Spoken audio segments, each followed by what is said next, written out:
Ngesonto eledlule umphakathi onganelisekile wavala umgwaqo M19 washisa amathayi befuna ukuthi kushintshwe isimo sezimpilo zabo.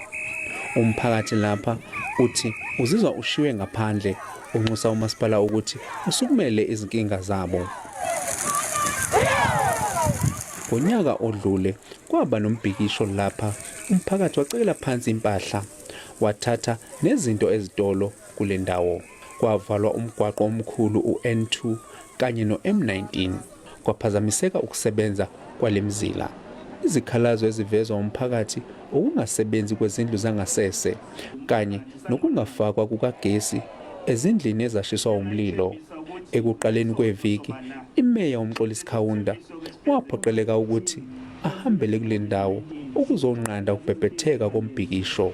Sesinalo ithemba ngoba napa sebefikile sebeke baqala bafika bazobheka laba bakagesi.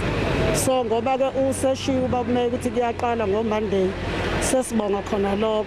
Umasipala uthi usubeke imali ngo-47 billion rand ukuze ukwazi ukulungisa inqalasizinda kuleli dolobha. Nosuthembise umphakathi ukuthi izinhlelo zokulungisa izindlu zangasese kanye nogesi kusemome.